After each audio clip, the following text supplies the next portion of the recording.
Welcome back, everybody. Okay, time to check in with the Platter Talk guys, Dan and Scott, for a wonderful grilled chicken recipe. Good morning, everybody, and welcome to our outdoor kitchen. I'm Scott, and this is Dan. I'm Dan. We're from PlatterTalk.com. Today we're grilling out. We're having some company over. We're going to do a little special chicken dish that Dan has put together. So what are we doing today? Well, it's little and it's quick, and I think most of all, Scott, it's flavorful and delicious. We're doing a lime cilantro chicken with an avocado salsa. Yum. Okay, so we'll get started with a quick marinade. This is so simple, guys. We're going to start out with a little bit of fresh lime juice. Scott, if you want to cut that other lime up. Sure. We're going to pour it right, or juice it right in here. Now, Dan, when you're saying a marinade, now marinades generally, how can that be quick? Because I think, don't you have to marinate for a long time? Well, typically you do, but that's one of the beauties of this marinade recipe is that you only need to do this for 3 to 5 minutes. The acidity of the lime juice will tenderize the chicken to a point where it will become too tender if it over soaks. So no more than 5 minutes. Okay. And 3 minutes is actually just fine. So it is quick. It is quick. All right. And we're gonna use a couple of chicken breasts here. So just the lime juice or anything else? No, we're gonna just get it going like this. We're gonna add some freshly cut cilantro. Isn't that pretty? That is very pretty. And to that, we're gonna add a couple of more limes? Yep, halves of lime. Okay, I'm going to get rid of this plate. Okay. And I just want to point out that we're using just a regular pie plate to marinate in. It's ideal for this purpose. Why? What makes it ideal? Well, because it helps to maximize the surface area of the meat that we're soaking. That makes sense. So it stays flat and you're able to get more of that lime juice in. Okay. And we're going to put a little bit of kosher salt in here, a little bit of fresh ground pepper. Okay.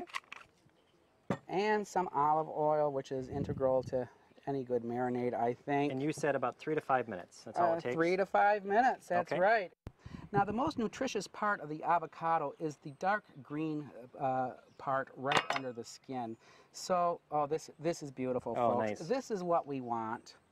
And you see, we've preserved the darker part of this, this avocado.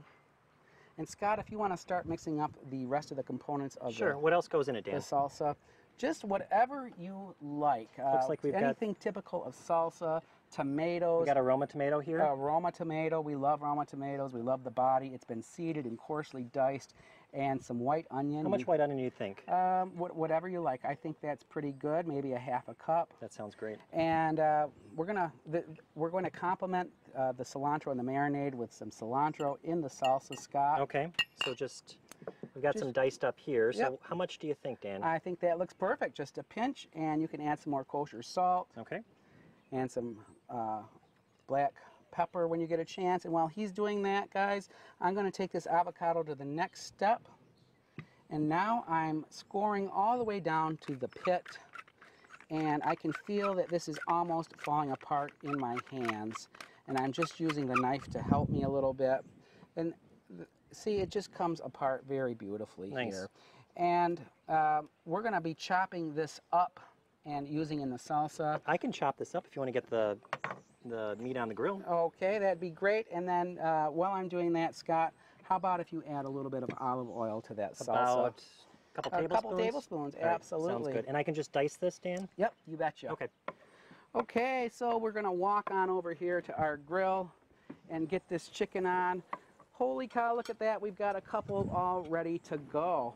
And we've heated our grill up on high to mark the chicken. As you can see that these two on here already are done. And when we mark a chicken or any kind of meat, what we want to do is, like I said, have a hot grill and allow it to cook for maybe a minute or so while it's hot, and then you're going to flip it on the same side but perpendicular to create grill marks like this, all right? So these are already done. We're going to plate these. While Scott's doing that, I'm going to start garnishing this with a light cucumber salad. We're just peeling this cucumber in real thin shavings. And we're going to put a little ground black pepper on that cucumber. And I'm Okay. going to dress the cucumber while you're getting the salsa ready. This is just a creamy vinaigrette we put together with some vinegar, mayo, and some fresh chopped up dill weed. And where's that big spoon, Scott? This is fine. Look at this, guys. So honestly, this just takes about as much time as required for the chicken to finish grilling, which is really less than 10 minutes. The FDA suggests that the internal temperature of chicken be about 165 degrees, if that's a concern for you. And here we have it, folks.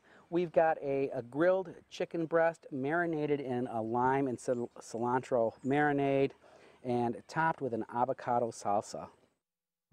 Wow, that looks so good, guys. Thank you so much, the Platter Talk guys, and we'll put their recipe on the website. So if you're grilling anyway, why not grill dessert too? I'm going to show you how to make grilled pineapple with pound cake and a rum caramel sauce that will be out of this world for this weekend or anytime for the rest of summer. So stick around, recipe's next.